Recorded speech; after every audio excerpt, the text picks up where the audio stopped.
Hello everyone, I'm Professor John Kelly and this is the Weber Auto YouTube channel. I am honored to be a speaker at your event this year in 2020, and I've been asked to speak about the Chevrolet Bolt EV. So sitting right behind me here is our 2017 Chevrolet Bolt EV that belongs to our automotive department. And I've shot many videos and spent many hours disassembling this car and putting it back together. I was so impressed by this car that I bought one of my own, and my wife drives it every day. It's a 2019, as you can see here in this photo. The Bolt EV is a very impressive car, and the price of these cars has come way down. They've had a few hiccups as far as a few little troubles here and there, as any brand new car design would, but I'm here today to show you the basics of the Chevrolet Bolt EV as far as the powertrain, electrical, cooling, battery, everything that makes this vehicle move down the road. And I think you'll be impressed also. So let's start with what actually makes this car move down the road, and that is the drive unit assembly. It is not a transmission. It is a combination of an electric motor and a gear reduction unit that we will look at here next. Okay, when we get right down to the heart of what makes the Bolt EV move down the road, it's this electric motor right here. This is a permanent magnet synchronous AC motor, and it has 150 kilowatts of power and 360 newton meters of torque. It has a maximum RPM of 8,810 RPM as you drive down the road. It is housed inside the drive unit underneath the vehicle, and that drive unit includes these pieces right here as far as rotating mechanical moving parts inside the vehicle. So we've got the motor, the rotor of the motor right here. The stator is in the housing of the drive unit. But this motor turns a drive gear right here, and this drive gear has 35 teeth. And that drive gear turns what General Motors calls the main shaft, and it has 73 teeth right here and 21 teeth right here. So this gives us a gear reduction of a little over 2 to 1. And then this is the equivalent of the final drive pinion gear on any rear axle, where we drive 71 teeth of the ring gear of a normally open differential, of an open style differential. So we have three major pieces here: the drive motor, the main shaft, and the differential case with the ring gear on it. And so if we turn the rotor 7.0518 revolutions, we will get 1 revolution of the ring gear for the driving of the tires and wheel assemblies, because they are connected directly through the side gears. So here's a side gear output shaft, and it has the CV shaft going to the driver's side that splines into it, just like that. And then on the passenger side, reaching all the way through the center of the electric motor to the other side gear in the open differential, we have the left-hand output shaft and the passenger side CV shaft to drive the right front tire and the left front tire. So left front, right front. As we rotate this one single electric motor rotor, we turn the main shaft, it turns the differential case, and through the side gears we drive the left and right front tires. Now that that is simplicity. That is amazing. This electric motor takes place of a typical internal combustion engine. So we have one moving part right there. And then this gear reduction unit right here that is also inside the same housing underneath the vehicle in the front there, it just has this gear reduction unit to give us a 7.0518 to 1 gear reduction. So no automatic transmission clutch packs, no shifting. It's just a direct drive gear reduction unit. And most electric vehicles have something similar to this. Some of them use a planetary gear set for gear reduction, but the majority of the ones I have seen use this style of gear reduction. Not all of them have the shaft going right down through the middle of the rotor. Some of them they're offset, like on the Teslas. But we're here to talk about the Bolt EV. And so this is what moves you down the road. Everything else underneath the hood and the battery underneath the car, all those parts are there to make sure that we have power routed to the motor to give us the proper RPM and the proper torque, acceleration, deceleration, regenerative braking, and so on that we need while driving down the road. And then we also have the rest of the vehicle, which runs on 12 volts. So we still have to have a 12-volt system, and there's a conversion from the high voltage 400-volt system down to the 12-volt system, we call it, but it's really somewhere around 14 volts. So let's take a look underneath the car at the housing that this goes in. It's called the drive unit. It has the motor on one side, the gear reduction on the other, and then we'll start looking at the controls for making this motor move forward or backwards if we want to back up. So let's go do that next.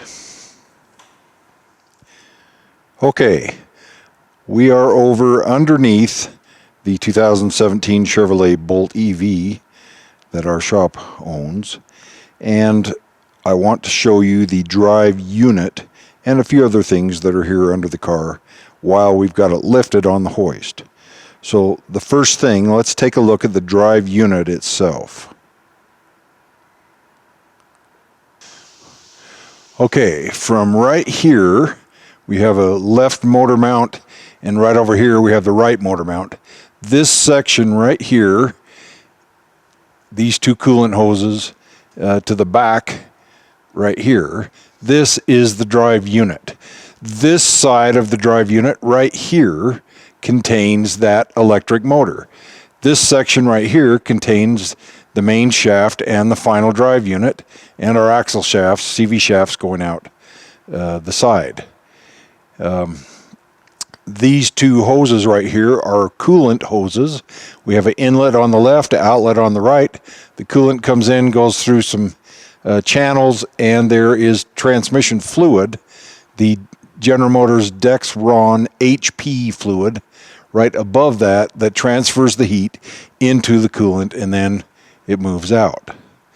I have one of these drive units on a stand here. Let's take a look at it. Oh, before we do take a look at it, there are two drain plugs, one right there, one right here. This drain plug drains the fluid over here on the gear side. This drain plug drains the transmission fluid on the electric motor side. There are passages and openings that connect the two together, but if you want to fully drain it, you have to remove those two plugs. And then there's another plug right up here that is used for fluid level checking. So you add fluid at another plug up higher there until fluid comes out of the hole over there. There's a special procedure to check the fluid properly. There's an electric pump that needs to be turned on with a scan tool, and a few other things to make sure that the fluid level is set correctly. All right, so let's take a look at the drive unit on the engine stand that I have here. Okay, this is a drive unit just like the one that we have in the vehicle here. I want you to see that it's tipped up 90 degrees. This is the bottom of the drive unit in the vehicle, but the way the holding fixture holds it, it tips it sideways for service work. So here's our coolant inlet and coolant outlet hoses. Remember, we just looked at those underneath the car. Right here on the front of the drive unit is the electric air conditioning system compressor and its high voltage cable here. Okay, right here on the passenger side of the drive unit, we've got the fill plug, and this is kind of hard to reach from underneath the vehicle, but that's where you're supposed to put the fluid in. I suppose you could put it in on the fluid level check plug area, but this is the official fill plug. We have a internal mode switch electrical connector here on this side also. Okay, here on the driver's side of the drive unit, we have the electric oil pump. This is a 12-volt oil pump. And then if we look at the top of the drive unit, we have the transmission range selector actuator.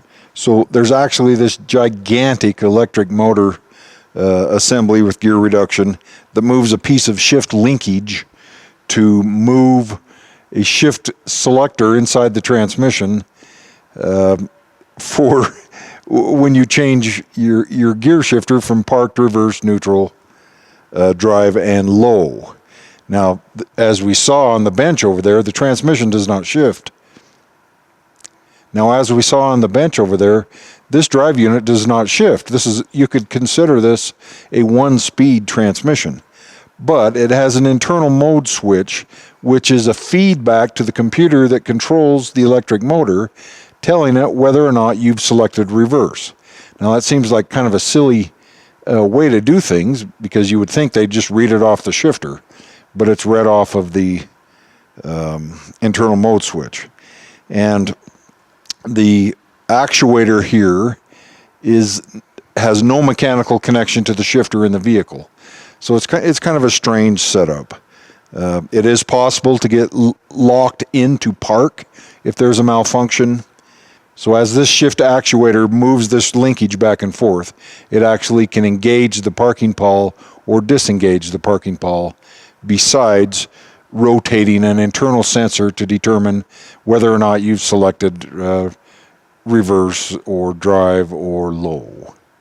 Also on the top of the case here, we have a transmission oil sump cover where this 12-volt pump off to the side pumps fluid up into the top there, and then it drains down and cools the stator windings inside of this unit for the electric motor. And then there's one more electrical connector over here, and that's for the resolver, which measures the speed, direction, and position of the electric motor rotor. And there's also a temperature sensor inside of here. And then one last thing that you can't see is there's actually a fluid filter in here that is not serviceable. There's no recommended service date or interval on that, but the service manual does say if you ever take this apart, you should change the filter when you put it back together. So this is the drive unit. This is the equivalent of the engine and the transmission of an internal combustion engine powered vehicle all in one. Now, as you can see right here, we have 3 orange cables coming off of the electric motor. And these 3 go to the inverter assembly, which is up underneath the hood that we'll take a look at here in a moment. That takes power from our DC battery underneath the vehicle and converts it to AC to drive this electric motor. So moving from the drive unit now to the electronics that help control the motor, these 3 wires right here are how the power is transferred when you accelerate and when you decelerate for regenerative braking. And then we have sensors around on this drive unit to give feedback to the computer that controls the transmission. And I keep calling it a transmission, but it's a drive unit. It's not a transmission. Okay, well, let's take a look at where these three wires connect next. Okay, I told you that the three orange wires coming from the drive unit assembly that we just looked at went up underneath the hood to a part called the inverter. General Motors calls it the single power inverter module, the SPIM. And I want to show you that. But there are four big boxes underneath the hood that we need to look at, plus one more off to the side here that heats the coolant going into the heater core to warm the passenger compartment. So in all, there are five big boxes here underneath the hood. And we can see the top of a power distribution module. Underneath that is the inverter assembly that we just talked about. Off to the right here is the DC to DC converter that takes our 400 volts and steps it down to around 14 volts to charge our 12 volt battery over here and to supply power for the rest of the vehicle to run on, because the rest of the vehicle, other than the powertrain that we've looked at here, the drive unit and air conditioning compressor and some of the heaters, are all 12 volt. And then underneath that DC to DC converter is the onboard charger module, so that when you plug in your charge cord to the side of the car, it has to convert the AC power from the wall into DC in order to charge the battery underneath the vehicle. Well, I have all five of these pieces over here on the workbench, so let's go take a look at those now. Okay, as we just saw under the hood over there, we have four big boxes and one other box off to the side that we need to discuss. We're wanting to see, how does the power get to the drive unit? So the way the power gets to the drive unit is we start at the high voltage battery underneath the vehicle. And that battery has a connection to this high power distribution module on the back right here. And then it splits up and supplies power to the rest of these boxes, and also a connection to the DC fast charge connector on the side of the vehicle if you have DC fast charge. But underneath that, and fed power from this, is the single power inverter module, or just the inverter. This inverter receives power right here on this electrical connector from the distribution box up here, DC, and then on the back here, we take off the plug, there are our three-phase cable connections. So those three wires on that drive unit connect right here. So we have DC power coming in from the battery. The inverter changes it to an AC signal to drive the motor while we're accelerating. Then when we decelerate, the motor becomes the generator, feeds three-phase power back into the inverter assembly, where it runs it through a rectification process and feeds DC power back to the rest of the system and to charge the battery for regenerative braking anytime you slow down, and provided there's enough room in the battery to accept it. But it could also be used by other parts on the vehicle, other high voltage parts that need power. All right, this inverter assembly has two coolant hose connections right here on the front and is liquid cooled. It has it's part of the power electronics coolant loop underneath the hood, and there are three different reservoirs for coolant under the hood. This is one of them, or this is part of one of them. All right, so this is the inverter assembly. It has a low voltage connection right here for communication with external computers, but this is what drives the electric motor inside of that drive unit. Okay, this power distribution module also feeds power to the DC to DC converter. right here. General Motors calls it the accessory power module. And I want you to notice right here, I bought this one off of a wrecked vehicle in a salvage yard. It has the battery positive terminal right there. So we have battery positive output, our charging system output. This would be the same as an alternator's B terminal, feeding the battery. This is our ground right here, which the entire housing it's case grounded, but that is your ground cable that goes over to the battery. This is your positive cable that goes to the battery. This is the DC to DC converter. It takes in 400 volt power from the battery, steps it down to 14 volts right here. Notice it is also liquid cooled and has a black low voltage connection there for communication and control with other modules on the vehicle. So if you look directly under the hood on the right hand side, you will see this accessory power module, as General Motors calls it, or DC to DC converter, which is what it does, right there under the hood. Now, underneath this is this next box that we need to talk about. This box is the onboard charger module assembly, the OBCM. And the onboard charger module is used when you plug in your J1772 charge connector or whatever charge connector you have based on what country you're living in. But we have high voltage AC come in right here on this connector. We've got a 4-pin connector in there. So here in the United States, that's between 110 and 240 volts.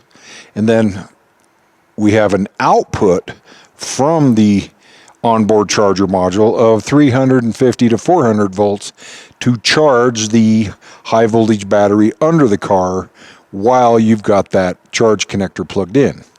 So high voltage AC in and low voltage DC out.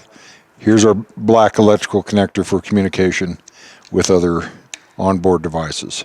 This also gets hot and needs to be cooled while charging. This is only used when charging with an external charge cord using AC voltage. If we're using a DC fast charge, this module is totally bypassed and we go directly through the power distribution module. We have power come in right here, go right back out and down to the battery to charge it more quickly.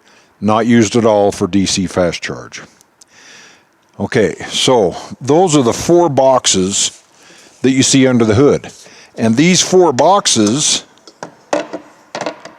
sit on a bracket right on top of that drive unit assembly that we just looked at.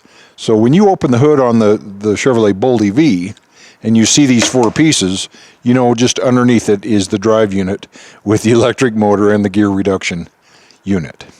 All right, now off to the left, under the hood, we have the cabin heater control module, or coolant heater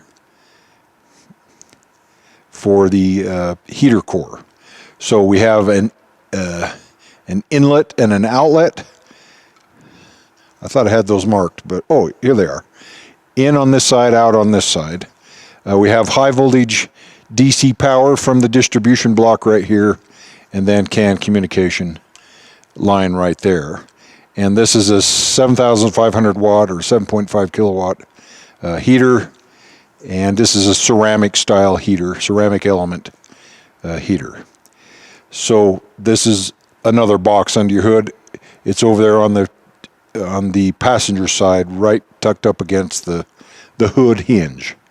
So this gets hot to the touch, that's normal. The coolant reaches around 70 to 74 degrees Celsius when it's on maximum.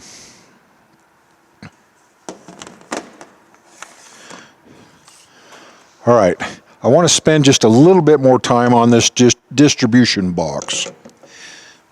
So let me slide these other pieces out of the way just for the moment. On this distribution module, I've taken it apart and removed the internal pieces. And then I put them all back together in this housing right here. So what I wanted you to see is that we have a two-wire electrical or two-terminal electrical connection here. That's the connection to the battery or from the battery. And then these two terminals have a direct connection over here to the output that goes down to the inverter module. Then we have, notice, 3 fuses right there. So these 3 fuses feed power to the heater assembly that we just looked at, the coolant heater. That's this top fuse. This middle one right here comes out of this end connection here, and that fuses the accessory power module right there. And then this bottom one, the blue colored one, feeds the very end one right here, which is the heater for the battery coolant. So we actually have 2 electric heaters on this vehicle, one for the passenger compartment heat and one for battery heat. And when we put the vehicle back up in the air and look at the battery, I'll show you that. So we have 3 fuses in this distribution block. I imagine you can purchase those and replace them, but you're not going to just easily do that because this cover right here, although it has a bunch of bolts going in from the top, there's 2 that come in from the bottom. So you'd have to physically unbolt this, undo all the electrical connectors, unbolt it, and take the cover off to change those. And you should never undo any of these electrical connectors without going through the proper safety training and following the correct depowering procedure to prevent yourself from getting injured with potential high voltage situation. Now also on this distribution block, we have an input from the DC fast charge. So right here, I have the charge receptacle used here in the United States, where we have the J1772 round connector, 5-pin connector there, and then 2 more pins right there at the bottom. These 2 pins right there connect to these 2 wires that plug into the front of this power distribution block. So if you have a Bolt EV with DC fast charge, it will have a cable plugged into the front of this. You may have noticed the one under the hood of the car that we have does not have that. I didn't think we needed it for a training vehicle, but that was a mistake for me because I actually discovered later that I wished I had it because I need to train other people on how the high current DC fast charge system works. So it has a lot of additional components. It's not just this cable that are different. Even the internal pieces in that distribution module are different.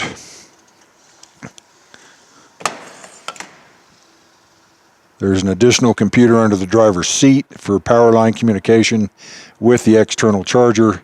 There's additional wire harnesses. There's different programming for computers. It's a different, I already said different harnesses, but inside of here there are 2 additional contactors that connect these 2 terminals from the DC fast charge to these 2 terminals on the back to feed the battery to charge it. So we won't spend any more time. We could spend hours and hours and hours on the electrical system here, but this is just kind of an introductory portion, but this is just kind of an introductory video to the Bolt EV. But I wanted to show you what the major parts were under the hood, so you'll know what those are. Nothing mysterious. And then the drive unit underneath. And then the only thing left that we need to look at as far as major components is under the vehicle. We have our high voltage battery and our battery heater, And then we've got the cooling systems, the 3 cooling systems to look at. So let's put the vehicle up in the air and take a look at the high voltage battery and the high voltage battery heater. Okay, here we are under the vehicle. The battery, the high voltage battery, is this entire bottom of the vehicle. This black metal section goes all the way back to the rear suspension. So it starts right here. It's the width of the underbody, and it moves it goes all the way up to right here.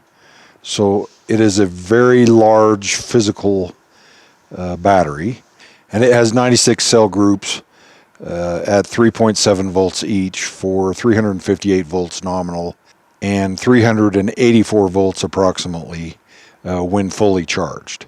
This is a liquid cooled battery, and so if we look right here, we have inlet to the battery and an outlet, these 2 hoses right here. And the inlet comes over and runs through this battery coolant heater. So if we want to heat the coolant going into the battery, then we turn that heater on. If we want to cool the coolant going into the battery, there's a chiller that's part of the air conditioning system. It's like a little mini evaporator that's up under the hood. It's kind of buried. You can't see it very well. But that same coolant runs through that as it does the heater. But we don't have those on at the same time.